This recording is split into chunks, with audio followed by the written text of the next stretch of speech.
Assalamualaikum warahmatullahi wabarakatuh. Salam sejahtera bagi kita semua. Om Swastiastu, Namo Buddhaya, salam kebajikan. Perkenalkan, saya Hafar Lagadi, CGP Angkatan 10 Kota Palopo, asal sekolah UPT SMA Negeri 6 Palopo, akan membuat video modul 2.3 tentang supervisi akademik model coaching. Selamat menyaksikan. Warahmatullahi wabarakatuh. Bagaimana kabarnya Bu Linda? Baik, saya pada saat ini akan melakukan observasi kepada Ibu sebagai rekan sejawat. Jadi pertama-tama boleh saya mau mengajukan pertanyaan. Yang pertama yaitu tujuan pembelajaran yang mungkin Jadi tujuan pembelajaran saya itu Pak, ini kan dari mengaplikasi Pandagala, khususnya di judul bunga majemuk dan lintas. Untuk aplikasi bunga majemuk dan anitas.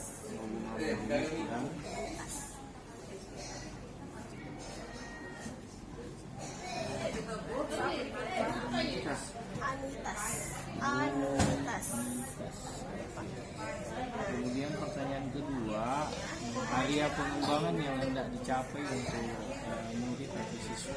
Yang ingin saya capai di sini Pak, bagaimana nanti siswa itu bisa membaca tabel pada bunga majemuk itu. Nah, terus di sini yang kedua yang ingin saya capai itu bagaimana siswa bisa berkolaborasi nanti dalam kelompoknya. Membaca tabel ya. Oke, kemudian pertanyaan ketiga, strategi yang dipersiapkan. Jadi strategi yang saya gunakan di sini Pak, saya gunakan pembelajaran terintegrasi. Kebetulan sebelum masuk di tujuan pembelajaran itu saya kan sudah ada asesmen awal. Nah, dari asesmen awal ini saya sudah kelompokkan anak-anak sesuai dengan kelompoknya masing-masing dan kemampuannya masing-masing. Sudah awal diferensiasi. Diferensiasi dan pendekatan sosial. Diferensiasi ya. Apakah diferensiasi konten, proses atau produk? Yang mana? Oh, proses. Kemudian gaya belajar? Tidak. Oke, terima kasih Bu. Nanti kita akan ketemu di observasi di dalam kelas. Oke, sekian dan terima kasih. Sebelum kita belajar, marilah kita berdoa menurut agama dan kepercayaan kita masing-masing. Doa dimulai.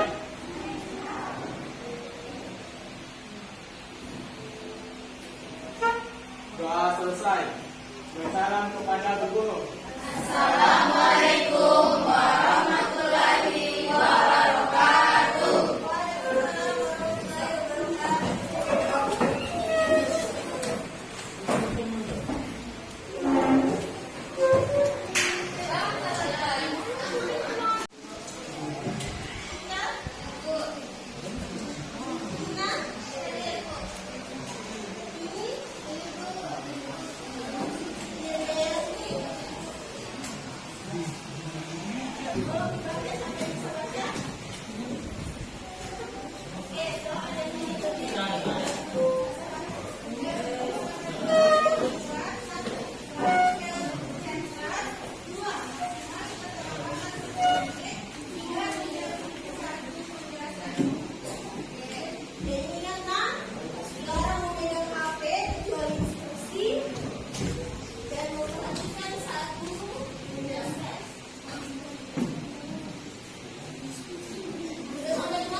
Selanjutnya kita bakal mengajarkan soal nomor 1 yang dijelaskan oleh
dari hasil observasi kita kemarin, saya akan mau mengajukan beberapa pertanyaan. Lalu sebelumnya itu saya akan bertanya kepada Ibu, perasaan Ibu ketika melakukan proses pengajaran di dalam kelas. Bagaimana perasaannya ketika ada pemantau di dalam ruangan? Awalnya pasti Pak sedikit tegang karena ada guru yang mengobservasi di belakang kelas. Jadi pada saat awal pembelajaran itu agak belibet bicaranya, tapi lambat laun ke belakang itu bisa langsung masuk pembelajarannya. Jadi grogi istilahnya ya. Baik, dalam proses Ibu mengajar kepada murid, kira-kira ada hambatan yang kita hambatan yang Ibu dapatkan pada saat pembelajaran? Proses pembelajaran kemarin Pak ada beberapa hambatan. Yang pertama itu pastinya Pak, di akhir pembelajaran saya lupa melakukan refleksi di akhir pembelajaran. Terus yang kedua, karena saya mengambil di awal masa pembelajaran pemasangan proyektor LCD, jadi beberapa menit kemudian sehingga perencanaan pembelajarannya tidak maksimal. Jadi masalah waktu ya, dengan waktu yang efisien karena terbuang dalam persiapan dari segi menyiapkan alat-alatnya. Kemudian kira-kira dari hambatan itu ada selain dari itu, kira-kira ada hambatan lain dari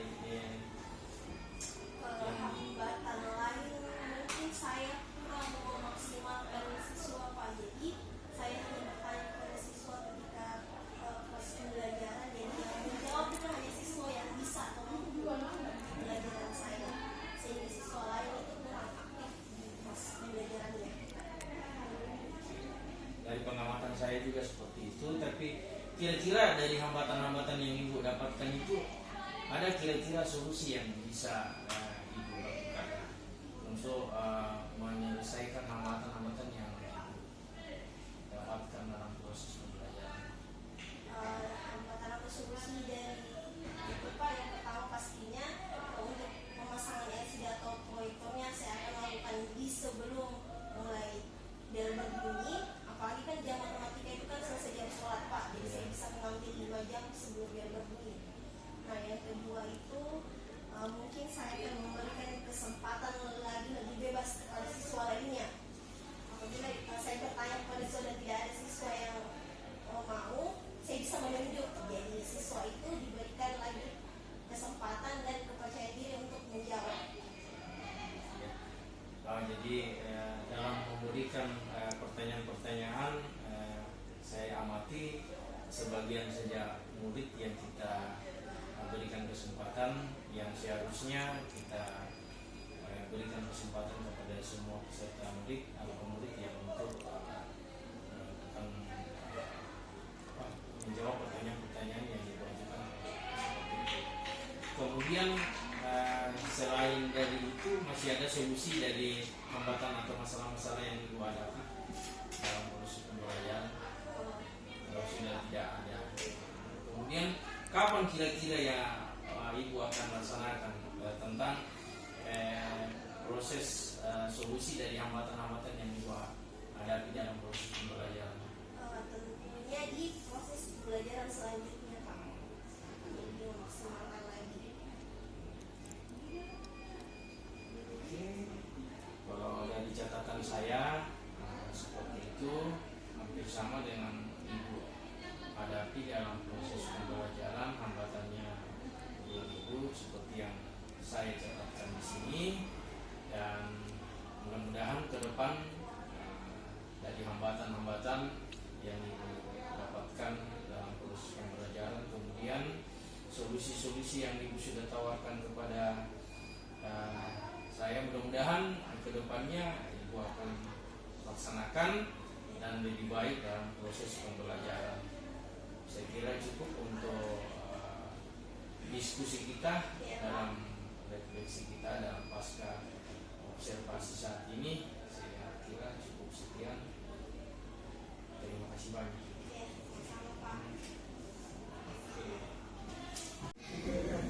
Demikianlah tugas modul 2.3 tentang supervisi akademik model coaching yang saya lakukan. Semoga bermanfaat. Salam guru penggerak, tergerak, bergerak, menggerakkan.